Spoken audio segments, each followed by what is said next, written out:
سورہ زاریات مکی صورت ہے، ہجرت سے پہلے اس کا نزول ہوا۔ قرآن پاک کی ترتیب کے اعتبار سے اس کا نمبر 51 ہے، اور قرآن پاک کے نزول کے اعتبار سے اس کا نمبر 67 ہے۔ اس میں 60 آیات ہیں اور 3 رکوع ہیں، 360 کلمات ہیں، 1239 حروف ہیں۔ بسم اللہ الرحمن الرحیم، اللہ کے نام سے شروع جو نہایت مہربان رحم والا۔ والذاریات ذروا، قسم ان کی جو بکھیر کر اڑانے والیاں، قسم ان ہواؤں کی جو خاک وغیرہ کو اڑاتی ہیں، بکھیر کر اڑانے والی ہیں۔ فالحاملات وقرا، پھر بوجھ اٹھانے والیاں، یعنی وہ گھٹائیں، وہ بدلیاں، وہ بادل جو بارش کا پانی اٹھاتے ہیں، بوجھ اٹھانے والے ہیں۔ فالجاریات یسرا، پھر نرم چلنے والیاں، وہ کشتیاں جو پانی میں بہت سہولت کے ساتھ چلتی ہیں۔ فالمقسمات امرا، پھر حکم سے بانٹنے والیاں، یعنی فرشتوں کی وہ جماعتیں جو اللہ کے حکم سے بارش، رزق وغیرہ تقسیم کرتی ہیں، جن کو اللہ تعالیٰ نے مدبرات الامر کیا ہے۔ اللہ تعالیٰ نے جنہیں معاملات کی تدبیر کرنے والا بنایا، عالم میں تدبیر اور تصرف کا اختیار عطا فرمایا۔ جس طرح اللہ تعالیٰ نے فرشتوں کی جماعتوں کو تدبیر اور تصرف کا اختیار دیا، اسی طرح انبیاء اور اولیاء کی جماعتوں کو بھی اللہ تعالیٰ نے بہت سے اختیارات عطا فرمائے۔ بعض مفسرین کا قول ہے کہ یہ تمام صفتیں ہواؤں کی ہیں، کہ ہوائیں مٹی بھی اڑاتی ہیں، بادلوں کو بھی اٹھائے پھرتی ہیں، پھر انہیں لے کر بسہولت نرم نرم چلتی ہیں، پھر اللہ تعالیٰ کے شہروں میں، مختلف زمینوں میں اللہ کے حکم سے بارش کو تقسیم کرتی ہیں۔ قسم کا اصلی مقصود اس چیز کی عظمت بیان کرنا ہے جس کے ساتھ قسم فرمائی گئی، یعنی قسم اس لیے ذکر کی جاتی ہے کہ اب آگے جو بات بتائی جا رہی ہے اس کی اہمیت کو لوگ سمجھیں، کیونکہ یہ چیزیں اللہ تعالیٰ کی قدرت کے کمال پر دلالت کرنے والی ہیں۔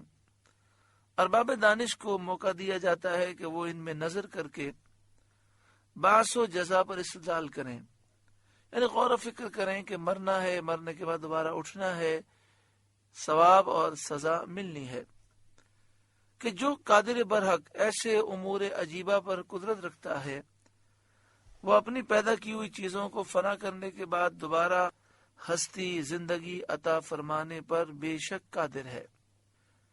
انما توعدون لصادق، بے شک جس بات کا تمہیں وعدہ دیا جاتا ہے ضرور سچ ہے، یعنی مرنے کے بعد دوبارہ اٹھنا ہے اور حساب ہونا ہے۔ وَإِنَّ الدِّينَ لَوَاقِعٌ، اور بے شک انصاف ضرور ہونا ہے، اور حساب کے بعد نیکی بدی کا بدلہ ضرور ملنا ہے۔ وَالسَّمَاءِ ذَاتِ الْحُبُكِ، آرائش والے آسمان کی قسم، اس آسمان کی قسم جسے ستاروں سے مزین کیا گیا، کہ اے اہل مکہ، نبی کریم صلی اللہ علیہ وسلم کی شان میں اور قرآن پاک کے بارے میں تم کیسی باتیں کہتے ہو؟ انکم لفی قول مختلف، تم مختلف بات میں ہو۔ کبھی رسول کریم صلی اللہ علیہ وسلم کو ساحر، جادوگر کہتے ہو، کبھی شاعر، کبھی کاہن، کبھی مجنون، معاذ اللہ۔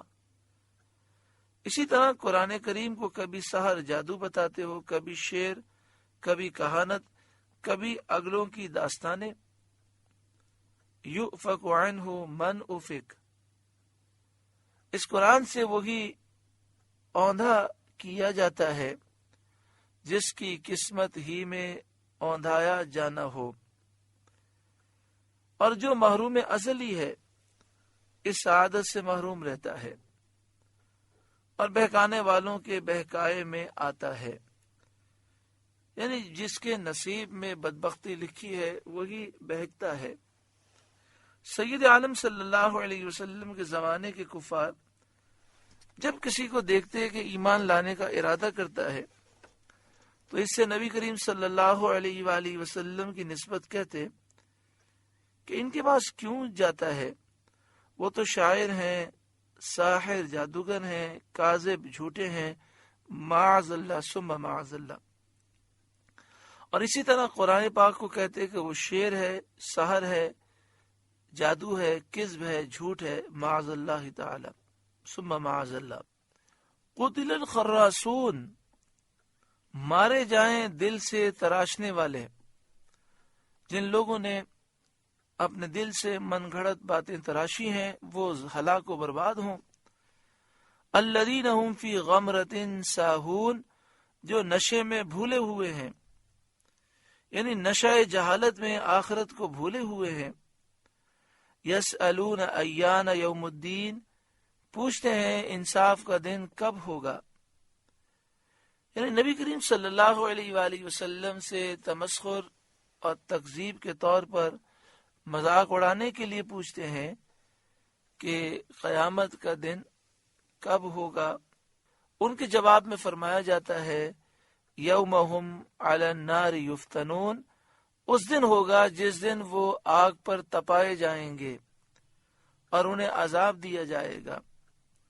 ذوقوا فتنتکم، اور فرمایا جائے گا چکھو اپنا تپنا۔ ھذا الذی کنتم بہ تستعجلون، یہ ہے وہ جس کی تمہیں جلدی تھی۔ اور دنیا میں تمسخر سے مذاق اڑاتے ہوئے کہا کرتے تھے کہ وہ عذاب جلدی لاؤ جس کا وعدہ دیتے ہو۔ ان المتقین فی جنات وعیون، بے شک پرہیزگار باغوں اور چشموں میں ہیں، یعنی اپنے رب کی نعمت میں ہیں، باغوں کے اندر جن میں لطیف چشمے جاری ہیں۔ آخذین ما آتاہم ربہم، اپنے رب کی عطائیں لیتے ہوئے۔ انہم کانوا قبل ذالک محسنین، بے شک وہ اس سے پہلے نیکوکار تھے، دنیا میں نیکی کرنے والے تھے۔ کانوا قلیلا من اللیل ما یہجعون، وہ رات میں کم سویا کرتے تھے اور زیادہ حصہ رات کا نماز میں گزارتے۔ اللہ یہ صفات ہمیں بھی عطا فرمائے۔ وبالاسحار هم یستغفرون، اور پچھلی رات استغفار کرتے، رات کے آخری حصے میں اللہ سے معافی مانگتے۔ رات تہجد اور شب بیداری میں گزارتے ہیں اور بہت تھوڑی دیر سوتے ہیں، اور رات کا پچھلا حصہ استغفار میں گزارتے ہیں، اور اتنے سو جانے کو بھی کوتاہی سمجھتے ہیں۔ وفی اموالہم حق للسائل والمحروم، اور ان کے مالوں میں حق تھا منگتا اور بے نصیب کا۔ سائل مانگنے والا منگتا تو وہ ہے جو اپنی حاجت کے لیے لوگوں سے سوال کرے، اور محروم بے نصیب وہ ہے کہ حاجت مند ہو اور شرم کی وجہ سے سوال بھی نہ کرے۔ تو یہ اللہ کے نیک بندے اپنے مال سے سائل اور محروم کی مدد کرتے ہیں۔ وفی الارض آیات للموقنین، اور زمین میں نشانیاں ہیں یقین والوں کے لیے۔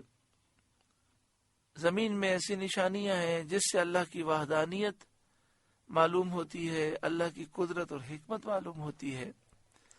وفی انفسکم، اور خود تم میں نشانیاں ہیں، تمہاری پیدائش میں، تمہارے تغیرات میں، کہ کیسے تم ماں کے پیٹ میں مختلف حالتوں میں رہے، پھر کیسے تم بچے پیدا ہوئے، کیسے جوان ہوئے، پھر کیسے بوڑھے ہوئے، اور تمہارے ظاہر و باطن میں اللہ تعالیٰ کی قدرت کے ایسے بے شمار عجائب و غرائب ہیں جس سے بندے کو اس کی شان خدائی معلوم ہوتی ہے۔